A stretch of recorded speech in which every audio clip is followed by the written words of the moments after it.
to the Nigerian Exchange Group and London Stock Exchange, wherein the whooping sum of 1.004 trillion naira was declared as profit before tax. This caused the group to be reported all over the media as the first, quote, Nigerian financial institution to cross the 1 trillion naira mark in profit.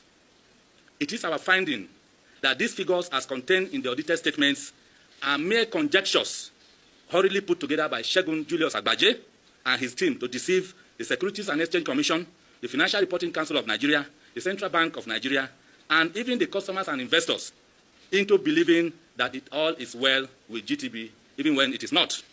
Ladies and gentlemen, there is no gainsaying the fact that Guaranty Trust Bank Limited has become notorious over the years for engaging in deceptive accounting practices to artificially inflate profit figures. For example, no substantial pieces of evidence was presented by Segun Agbaje to support the assertion that GTCO PLC made over 1 trillion naira in profit as at 30th June 2024. Even at that, it is very possible that the figures were generated through the process called round tripping. This is a process where funds are moved in and out of the bank through different accounts or entities to create an illusion that there are legitimate transactions going on in the bank. The combination of this process and other unethical issues, business practices, within the bank points towards the direction of systemic corruption, fraud, and money laundering, which we have asked the media, anti-corruption agencies, and the government to further investigate.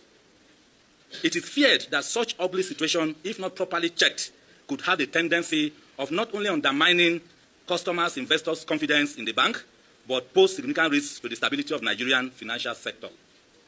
Surprisingly, Segun Julius Agbaje did not tell Nigerians that the corporate image of GTB Limited has been terribly battered and shattered in many foreign countries where it is in operation.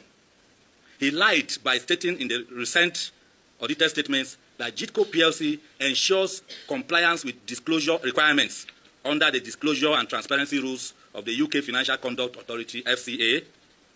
The truth is that Guaranty Trust Bank UK Limited was sanctioned by the same FCA to pay a financial penalty of £525,000 for breaches of Principle 3, Management and Control, of the authority's principles for businesses between 19th May 2008 till 19th July 2010.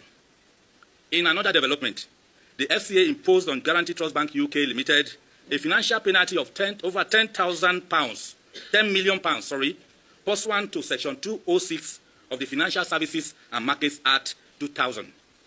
As usual, the bank agreed to resolve this matter at the earlier stage, and they got a 30% deduction from their fines. This brought the total money paid as penalty by GTB in UK to the sum of about £7,671,800.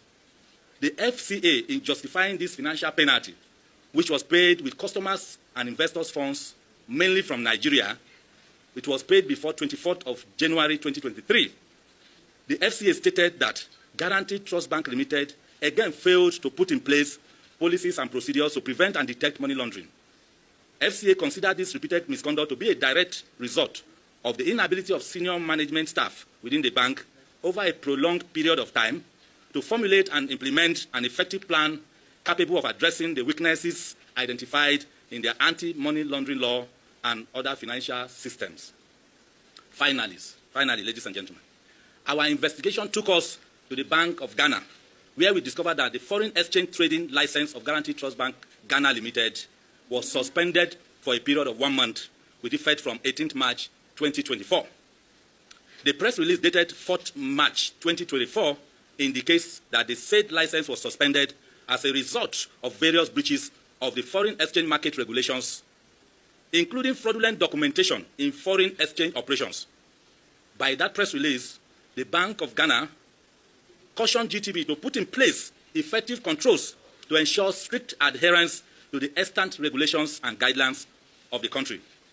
At this point, we begin to wonder the number of infractions that GT Bank would have committed within the mother country, Nigeria, without any action or penalty from both the government and anti-graft agencies. We make bold to say that it is not too late for these regulatory bodies and government agencies to act, and the time to act is now. Recommendations. Having spelled out the various infractions and unwholesome activities allegedly committed by Guaranty Trust Bank Limited, a subsidiary of Guaranty Trust Holding Company PLC, under the leadership of Julius Segun Agbaje, both in Nigeria and abroad, we hereby recommend as follows. 1, that the Governor Central Bank of Nigeria should forthwith dissolve the board and management of Guaranty Trust Bank Limited. This will pave way for thorough scrutiny of accounting books of the bank with a view to ascertaining its level of compliance with relevant banking laws, regulations, and guidelines. 2, that the Governor Central Bank of Nigeria should immediately suspend Segun Julius Agbaje as Group CEO of Guaranty Trust Holding Company PLC and retrieve from him all files or documents relating to Guaranty Trust Bank Limited to avoid interference with further inquiry into the issues raised in our private investigation report. 3, that if found wanting in any area of corporate governance, the Central Bank of Nigeria, acting jointly with the Economic and Financial Crimes Commission, the ICPC, the NFIU, the DSS, should decisively deal with Segun Julius Agbaje and prosecute him, just like Mrs. Cecilia Ibru, who practically milked the defunct Oceanic Bank PLC dry, even before the banking consolidation era under Obasanjo's regime and Goodluck Jonathan's regime. Number 4, that the Nigerian Deposit Insurance Corporation, Securities and Exchange Commission, Nigerian Stock Exchange, as well as Financial Reporting Council of Nigeria, should urgently step into the affairs of Guaranty Trust Bank Limited with a view to safeguarding customers' and investors' funds and portfolios before the bank fails completely.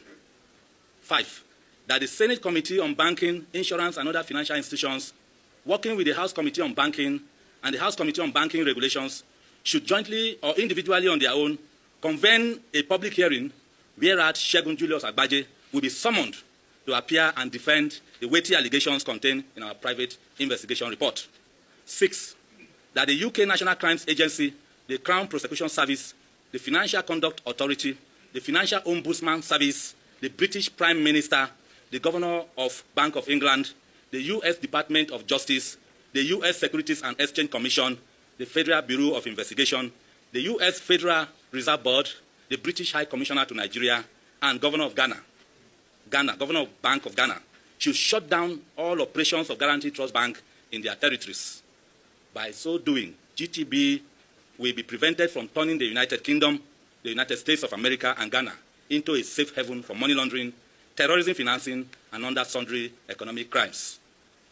7, that in addition to the above, the UK National Crimes Agency, the Crown Prosecution Service, the US Department of Justice, and Federal Bureau of Investigation are requested to commence prosecution of Segun Julius Agbaje in line with the appropriate laws for all the infractions he has used GTB to commit within the territories of both the United Kingdom and that of the USA. Finally, number 8, that all the properties acquired by Segun Julius Agbaje using proceeds of crime in Nigeria, United Kingdom, USA, and other parts of the world be confiscated and forfeited permanently to the federal government of Nigeria when he is found guilty. Ladies and gentlemen, we wish to let you know that the struggle to sanitize the banking sector of the Nigerian economy has begun, and we at GICN shall remain at the forefront to ensure that our people who are customers and investors are liberated from hardship, losses, and pains. Copies of our PIR, we have made them available here, and they will be distributed to the media. The reason for that is for you to carry on more inquiry. We are not lying. We are not talking out of point. We have documents to back whatever we have said in this press conference. So I want to thank you so much for coming today. And as we go on with this journey by next week, we will invite you again to join us. Thank you, and God bless you.